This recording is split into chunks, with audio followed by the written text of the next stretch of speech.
Hello बच्चों, all exam preparation channel में बहुत बहुत स्वागत है। तो बच्चों, आज मैं फिर से एक नया वीडियो लेकर आई हूँ और यह वीडियो जो है बार्क वर्क असिस्टेंट एग्जाम और यूडीसी के लिए बहुत उपयोगी है।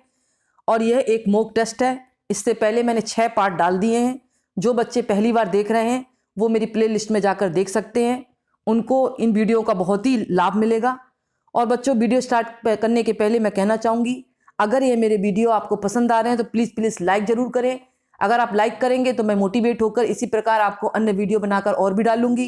और सब्सक्राइब करें और बेल आइकन जरूर दबाएं और साथ साथ शेयर भी करें बच्चों, ताकि जिन बच्चों को नहीं पता है उनको भी पता लग सके।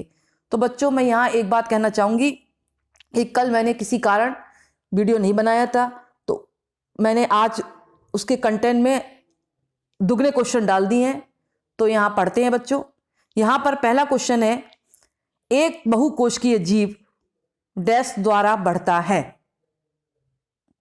एक बहुकोशिकीय जीव डैश द्वारा बढ़ता है। पहला ऑप्शन है यहाँ पर कोशिका का जोड़, दूसरा है कोशिका का विस्फोट, तीसरा है कोशिका का फटना और चौथा है कोशिका का विभाजन। करिए आप लोग, मैं समय दे रही हूं।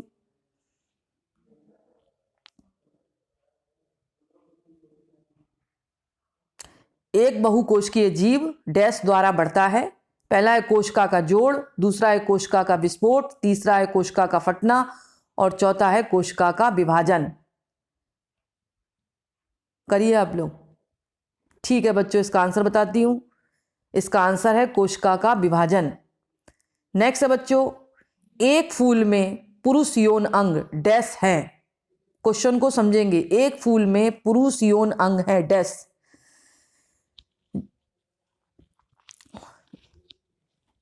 जो स्पर्म, दूसरा पुष्प केसर, तीसरा पुष्प योनि और चौथा कार्पेल। जो स्पोर्स, स्टेमेन यानी पुष्प केसर और पिस्टिल पुष्प योनि और कार्पेल। बताइए आप लोग कौन सा इसका आंसर है। एक फूल में पुरुष यौन अंग है। जो स्पोर्स, पुष्प केसर, पुष्प योनि को पिस्टिल भी बोलते हैं और कार्पेल। बताइए। ठीक है बच्चों, इसका आंसर बताती हूं। इसका आंसर है पुष्प केसर, स्टेमेन। नेक्स्ट है बच्चों, यहां पर बच्चों मैं एक बात बताना चाहूंगी। यहां पर क्वेश्चन है, एक फूल में पुरुष यौन अंग है पुष्प केसर और एक फूल में मादा यौन अंग होते हैं पिस्टिल। ये याद रखिएगा आप लोग। नेक्स्ट है बच्चों, निम्नलिखित में से कौन शैवाल के 3 मुख्य वर्गों में से नहीं है। निम्नलिखित में से कौन शैवाल के 3 मुख्य वर्गों में से नहीं है। पहला है क्लोरोफाइसी, दूसरा रोडोफाइसी, तीसरा है फियोपाइकी और चौथा है जिम्नोस्पर्म। पहला क्लोरोफाइसी, दूसरा रोडोफाइसी, तीसरा फियोफाइकी और चौथा जिम्नोस्पर्म। बताइए निम्नलिखित में से कौन शैवाल के 3 मुख्य वर्गों में से नहीं है।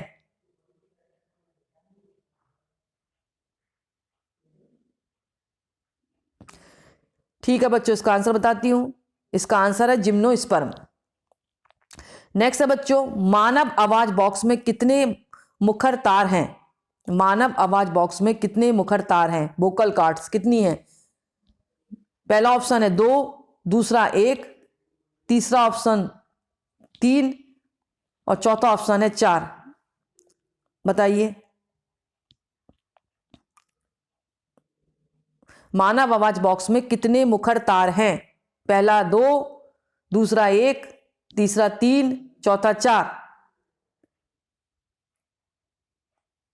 ठीक है बच्चों, इसका आंसर बताती हूं। इसका आंसर है 2। मानव आवाज बॉक्स में 2 मुख्य तार होते हैं। नेक्स्ट है बच्चों, निम्नलिखित में से किस वर्ग में हम एड्रेनलिन डाल सकते हैं। निम्नलिखित में से किस वर्ग में हम एड्रेनलिन डाल सकते हैं। पहला है हार्मोन, दूसरा एंजाइम, तीसरा वसा, चौथा प्रोटीन। क्वेश्चन को फिर से समझेंगे। निम्नलिखित में से किस वर्ग में हम एड्रेनलिन डाल सकते हैं। यानी एड्रेनलिन को हम क्या कहते हैं। हार्मोन कहते हैं, एंजाइम कहते हैं, वसा कहते हैं या प्रोटीन कहते हैं। बताइए।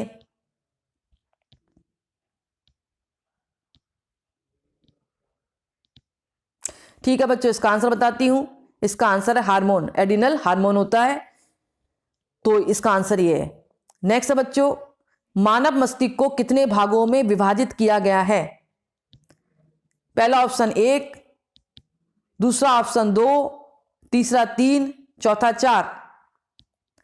मानव मस्तिष्क को कितने भागों में विभाजित किया गया है?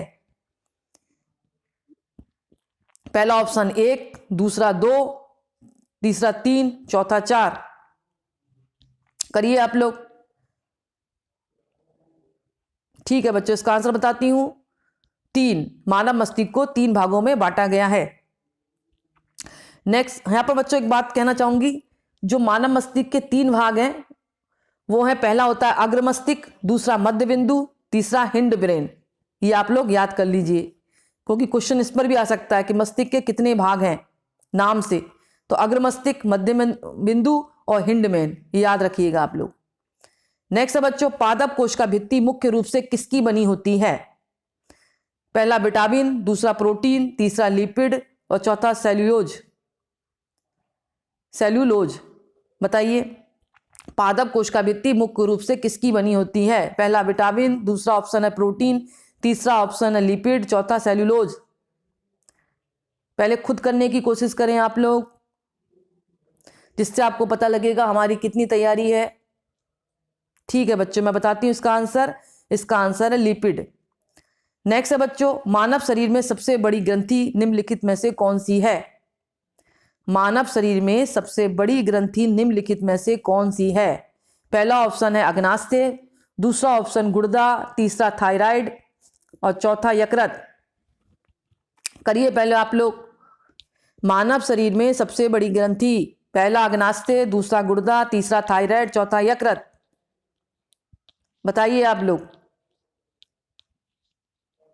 ठीक है बच्चों, इसका आंसर बताती हूं। इसका आंसर है यकृत। नेक्स्ट है बच्चों, मानव हृदय का दाहिना भाग डैश रक्त द्वारा प्राप्त करता है?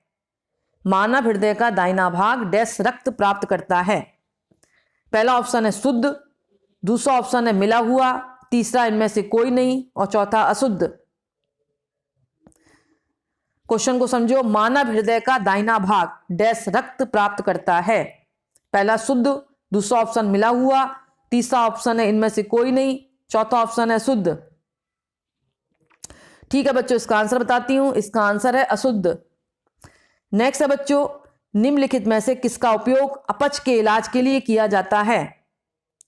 निम्नलिखित में से किसका उपयोग अपच के इलाज के लिए किया जाता है? पहला है एंटासिड, दूसरा एंटीबायोटिक, चौथा है एनालिजिस और तीसरा है एनालिजिस और चौथा है इनमें से कोई नहीं।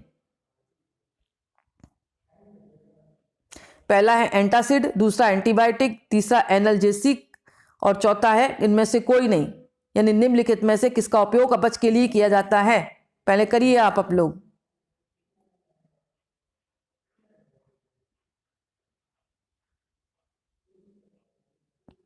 इसका आंसर है बच्चों एंटासिड, अपच के इलाज के लिए किया जाता है। नेक्स्ट है बच्चों, डीएनए का पूर्ण रूप क्या है? डीएनए का पूर्ण रूप क्या है? पहला डी न्यूक्लिक एसिड, दूसरा डी रिबो न्यूक्लिक एसिड और तीसरा है डी रिबो नाइट्रोजन एसिड और चौथा ऑप्शन है D oxy ribo nucleic acid. DNA का पूर्ण रूप क्या है? पहला है डी न्यूक्लिक एसिड, दूसरा डी रिबो न्यूक्लिक एसिड और तीसरा है डी रिबो नाइट्रोजन एसिड और चौथा है D oxy ribo nucleic acid. पहले सेम करिए। ठीक है बच्चों, इसका आंसर देती हूं। इसका आंसर है D oxy ribo nucleic acid. Next है बच्चों, मानव शरीर में पसलियों के कितने जोड़ होते हैं? पहला ऑप्शन है 11, दूसरा 13, तीसरा 14, चौथा 12। मानव शरीर में पसलियों के कितने जोड़ होते हैं? 11, 13, 14, 12। करिए आप लोग। ठीक है बच्चों, इसका आंसर बताती हूं। इसका आंसर है 12 जोड़ होते हैं। नेक्स्ट है बच्चों, दही को बनाने के लिए निम्नलिखित में से कौन बैक्टीरिया जिम्मेदार है? लैक्टोबैसिलस, दूसरा ऑप्शन खमीर, तीसरा कवक, चौथा लाइकोपोडियम। दही को बनाने के लिए निम्नलिखित में से कौन सा बैक्टीरिया जिम्मेदार है? पहला लैक्टोबैसिलस, दूसरा खमीर, तीसरा कवक, चौथा लाइकोपोडियम। करिए आप लोग पहले अपने आप। ठीक है बच्चों, इसका आंसर बताती हूं। इसका आंसर है लैक्टोबैसिलस। नेक्स्ट है यहां पर बच्चों एक बात कहना चाहूंगी, जो कवकों का अध्ययन जो किया जाता है उसको माइकोलॉजी कहते हैं। क्वेश्चन इस पर आ जाता है कि कवकों के अध्ययन को क्या कहते हैं। क्वेश्चन कभी कभी ऐसे आता है कि कवकों के अध्ययन को क्या कहा जाता है, तो माइकोलॉजी कहा जाता है। इस बात को याद रखिएगा। नेक्स्ट है बच्चों,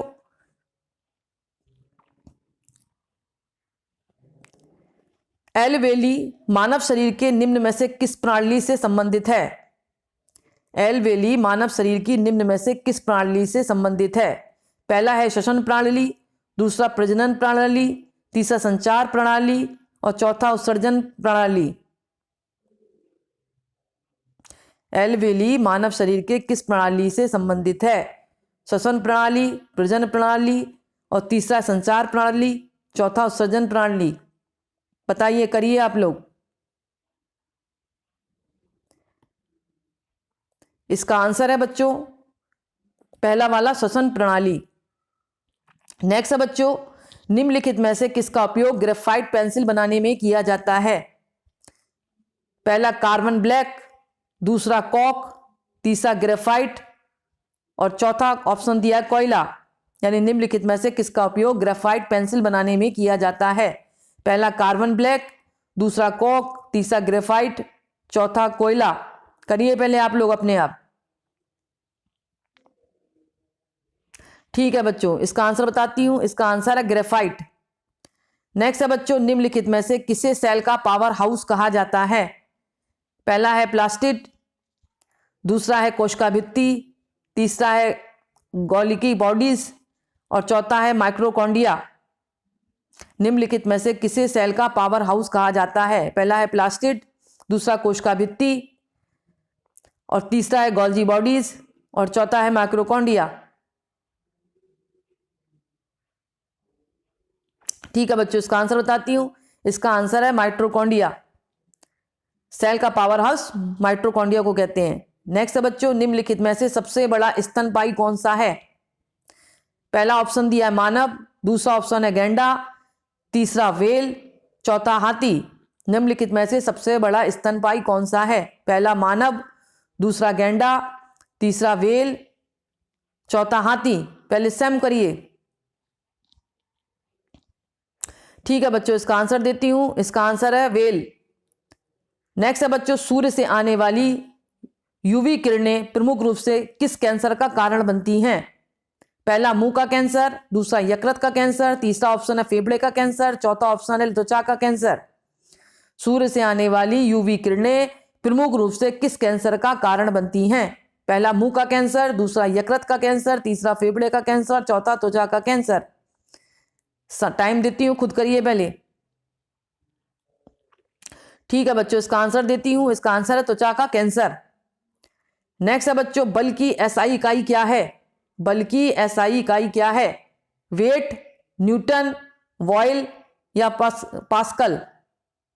बल की एसआई इकाई क्या है। वेट, न्यूटन, वॉयल और पास्कल। ये क्वेश्चन तो 10th से चालू हो जाता है, सभी को पता होना चाहिए। ठीक है बच्चों, इसका आंसर बताती हूं। इसका आंसर है न्यूटन। नेक्स्ट है बच्चों, डैश समुद्र के वाष्पीकरण द्वारा प्राप्त किया जाता है। चीनी, दूसरा ऑप्शन है लोहा, तीसरा ऑप्शन है स्टील, चौथा ऑप्शन है नमक। डैश समुद्र के वाष्पीकरण द्वारा प्राप्त किया जाता है। पहला ऑप्शन चीनी, दूसरा ऑप्शन लोहा, तीसरा स्टील, चौथा नमक। करिए आप लोग और बताइए। ठीक है बच्चों, इसका आंसर बताती हूं। इसका आंसर है नमक। नेक्स्ट बच्चों, निम्नलिखित में से कौन सा रक्त मानव हृदय को रक्त प्रदान करता है। निम्नलिखित में से कौन सा रक्त मानव हृदय को रक्त प्रदान करता है। पहला है वीना कावा, दूसरा फेफड़ों की धमनियां, तीसरा फेफड़ों की नसें, चौथा महाधमनी। समय देती हूं, पहले खुद करिए। निम्नलिखित में से कौन सा रक्त मानव हृदय को रक्त प्रदान करता है। वीना कावा, दूसरा फेफड़ों की धमनियां, तीसरा ऑप्शन फेफड़ों की नसें, चौथा महाधमनी। ठीक है बच्चों, इसका आंसर बताती हूं। इसका आंसर है फेफड़ों की धमनियां। नेक्स्ट है बच्चों, इलेक्ट्रॉन को खोने की प्रक्रिया को डैश के रूप में जाना जाता है। पहला है रिडॉक्सॉन, दूसरा है ऑक्सीकरण, तीसरा ऑक्सीकरण और रिडॉक्सॉन, और चौथा इनमें से कोई नहीं। इलेक्ट्रॉनों को खोने की प्रक्रिया को डैश के रूप में जाना जाता है। रिडॉक्सॉन, दूसरा ऑक्सीकरण, तीसरा ऑप्शन ऑक्सीकरण और रिडॉक्सॉन, और चौथा इनमें से कोई नहीं। 10th से ही क्वेश्चन आता है, सबको पता होना चाहिए। अब तो कंपटीशन की तैयारी हो रही है। ठीक है बच्चों, इसका आंसर बताती हूं। इसका आंसर है ऑक्सीकरण, यानी इलेक्ट्रॉन के खोने की प्रक्रिया को ऑक्सीकरण कहा जाता है, और इलेक्ट्रॉन को प्राप्त करने की प्रक्रिया को रिडॉक्सॉन कहते हैं। इस पर भी क्वेश्चन आ सकता है। यहां पर क्वेश्चन था इलेक्ट्रॉन को खोने की प्रक्रिया को क्या कहते हैं, ऑक्सीकरण, और इलेक्ट्रॉन को प्राप्त करने की प्रक्रिया को क्या कहते हैं, रिडॉक्सॉन। नेक्स्ट है बच्चों, निम्नलिखित में से कौन अम्लीय वर्षा का प्रमुख कारण है। पहला ऑक्सीजन, दूसरा ऑप्शन नाइट्रोजन डाइऑक्साइड, तीसरा ऑप्शन कार्बन डाइऑक्साइड, चौथा ऑप्शन कार्बन मोनोऑक्साइड। निम्नलिखित में से कौन अम्लीय वर्षा का प्रमुख कारण है। पहला ऑक्सीजन, दूसरा नाइट्रोजन डाइऑक्साइड, तीसरा कार्बन डाइऑक्साइड, चौथा कार्बन मोनोऑक्साइड। करिए आप लोग पहले। ठीक है बच्चों, इसका आंसर बताती हूं। इसका आंसर है नाइट्रोजन डाइऑक्साइड। नेक्स्ट है बच्चों, प्रकृति में सबसे मजबूत बल है। पहला विद्युत बल, दूसरा ऑप्शन परमाणु बल, तीसरा ऑप्शन चुंबकीय बल, चौथा ऑप्शन गुरुत्वाकर्षण बल। बताइए। पहला विद्युत बल, दूसरा परमाणु बल, तीसरा चुंबकीय बल, चौथा गुरुत्वाकर्षण बल। कौन सा सबसे मजबूत बल है, पहले सैम करिए ताकि आपको पता लगे हमें कितनी तैयारी एग्जाम की। ठीक है बच्चों, इसका आंसर बताती हूं, परमाणु बल। यहां पर बच्चों मैं कहना चाहूंगी, जिस प्रकार क्वेश्चन आया है प्रकृति में सबसे मजबूत बल कौन है, तो आपने लगा दिया निशान परमाणु बल। लेकिन यहां पर क्वेश्चन इस प्रकार भी आ सकता है कि प्रकृति में सबसे कमजोर बल कौन सा है, तो आप आंसर लगाएंगे गुरुत्वाकर्षण बल। तो ये क्वेश्चन दोनों मजबूत कर लो, सबसे मजबूत बल है परमाणु बल और सबसे कमजोर बल है गुरुत्वाकर्षण बल। नेक्स्ट है बच्चों, सोडियम क्लोराइड का रासायनिक सूत्र क्या है। NaCl, दूसरा ऑप्शन NaCl2, तीसरा ऑप्शन है Na2Cl, और चौथा है इनमें से कोई नहीं। सोडियम क्लोराइड का रासायनिक सूत्र क्या है। पहला ऑप्शन NaCl, दूसरा NaCl2, तीसरा ऑप्शन Na2Cl, और चौथा इनमें से कोई नहीं। यह भी 10 से चालू हो जाता है क्वेश्चन, सभी को पता होना चाहिए। ठीक है बच्चों, इसका आंसर बताती हूं, NaCl, पहला वाला। नेक्स्ट है बच्चों, सूर्य की ऊर्जा का स्रोत डैश की प्रक्रिया है। सूर्य की ऊर्जा का स्रोत डैश की प्रक्रिया है। पहला ऑप्शन है परमाणु संलयन, दूसरा ऑप्शन परमाणु विखंडन, तीसरा थर्मोनिक उत्सर्जन, चौथा फोटो इलेक्ट्रॉनिक उत्सर्जन। पहला इसमें क्वेश्चन है सूर्य की ऊर्जा का स्रोत डैश की प्रक्रिया है। पहला परमाणु संलयन, दूसरा परमाणु विखंडन, तीसरा थर्मोनिक उत्सर्जन, और चौथा दिया है फोटो इलेक्ट्रॉनिक उत्सर्जन। बताइए, खुद करिएगा पहले।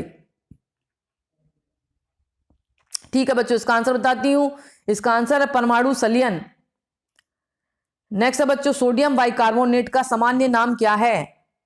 क्वेश्चन को ध्यान से सुनो, सोडियम बाइकार्बोनेट का सामान्य नाम क्या है, बाइकार्बोनेट का। इसमें ऑप्शन दिया है ब्रेकिंग सोडा, दूसरा वाशिंग सोडा, और तीसरा प्लास्टर ऑफ पेरिस, चौथा पर्ल एस। बताइए, सोडियम बाइकार्बोनेट का सामान्य नाम। पहला ऑप्शन ब्रेकिंग सोडा, दूसरा वाशिंग सोडा, तीसरा प्लास्टर ऑफ पेरिस, चौथा पर्ल एस। ठीक है बच्चों, इसका आंसर बताती हूं, पहला वाला ब्रेकिंग सोडा। यहां पर बच्चों मैं कहना चाहूंगी सोडियम कार्बोनेट का जो सामान्य नाम है वो वाशिंग सोडा है। इस बात को ध्यान से समझिए। यहां पर क्वेश्चन क्या था, सोडियम बाइकार्बोनेट, तो सोडियम बाइकार्बोनेट है ब्रेकिंग सोडा और सोडियम कार्बोनेट है वाशिंग सोडा। तो इस बात पर कंफ्यूज ना हो, अच्छी तरह याद कर लें, दोनों में डिफरेंस है। एक तरफ है सोडियम कार्बोनेट वाशिंग सोडा और sodium bicarbonate baking soda. Next है बच्चों, पीतल मिश्र धातु के मुख्य घटक हैं। पीतल मिश्र धातु के मुख्य घटक हैं। पहला है कॉपर एंड निकिल, दूसरा ऑप्शन है कॉपर जिंक एंड निकिल, तीसरा ऑप्शन है कॉपर एंड जिंक, और चौथा है जिंक एंड निकिल। करिए पहले खुद आप लोग। ठीक है बच्चों, इसका आंसर बताती हूं, कॉपर एंड जिंक। जो पीतल मिश्र धातु बनी होती है वो किससे बनी होती है? कॉपर एंड जिंक से। नेक्स्ट है बच्चों, यहां पर एक बात कहना चाहूंगी बच्चों, जो पीतल मिश्र धातु है वो कॉपर एंड जिंक से बनी होती है। अगर इसकी जगह क्वेश्चन आता कांस्य मिश्र धातु, कांस्य मिश्र धातु ये किसकी बनी होती है? तो कॉपर एंड टीन की। तो यहां पर आपके दो क्वेश्चन बन जाते हैं। पहला क्वेश्चन है पीतल मिश्र धातु के घटक क्या है? तो कॉपर एंड जिंक। और कांस्य मिश्र धातु किसकी बनी होती है? कॉपर एंड टीन की। ठीक है बच्चों, नेक्स्ट है बच्चों यहां पर क्वेश्चन, निम्नलिखित में से कौन मानव शरीर की सबसे लंबी कोशिकाएं हैं? निम्नलिखित में से कौन मानव शरीर की सबसे लंबी कोशिकाएं हैं? पहला है एपिडर्मल सेल, दूसरा तंत्रिका कोशिकाएं, तीसरा उपकला कोशिकाएं और चौथा अग्नाशय कोशिकाएं। यहां पर क्वेश्चन है निम्नलिखित में से कौन मानव शरीर की सबसे लंबी कोशिका है? एपिडर्मल सेल, दूसरा है तंत्रिका कोशिकाएं, तीसरा है उपकला कोशिकाएं और चौथा है अग्नाशय कोशिकाएं। बताइए इसका आंसर। ठीक है बच्चों, इसका आंसर बताती हूं, इसका आंसर है दूसरा वाला, तंत्रिका कोशिकाएं। नेक्स्ट है बच्चों, भोपाल गैस त्रासदी के दौरान निम्नलिखित में से कौन सी गैस निकली थी? पहला सोडियम आइसोसाइनेट, दूसरा कैल्शियम आइसोसाइनेट, तीसरा है मिथाइल आइसोसाइनेट और चौथा है नाइट्रोजन आइसोसाइनेट। भोपाल गैस त्रासदी के दौरान निम्नलिखित में से कौन सी गैस निकली थी? चार ऑप्शन दिए हैं, पहला सोडियम आइसोसाइनाइट, दूसरा कैल्शियम आइसोसाइनेट और तीसरा मिथाइल आइसोसाइनेट, चौथा है नाइट्रोजन आइसोसाइनेट। करिए पहले, अधिकतर एग्जाम में क्वेश्चन आता है। ठीक है बच्चों, इसका आंसर है तीसरा वाला, मिथाइल आइसोसाइनेट। तीसरा वाला इसका आंसर आएगा, मिथाइल आइसोसाइनेट। तो बच्चों आज का वीडियो मैं यही समाप्त करती हूं और समाप्त करने के पहले मैं आपसे एक ही बात कहना चाहूंगी, अगर मेरे वीडियो आपको पसंद आ रहे हैं तो प्लीज लाइक जरूर करें, शेयर करें, सब्सक्राइब करें और बेल आइकन जरूर दबाएं, जिससे जो भी इंपॉर्टेंट क्वेश्चन के वीडियो बनाऊं वो तुरंत ही आपको प्रोवाइड हो जाए। धन्यवाद बच्चों, थैंक्स।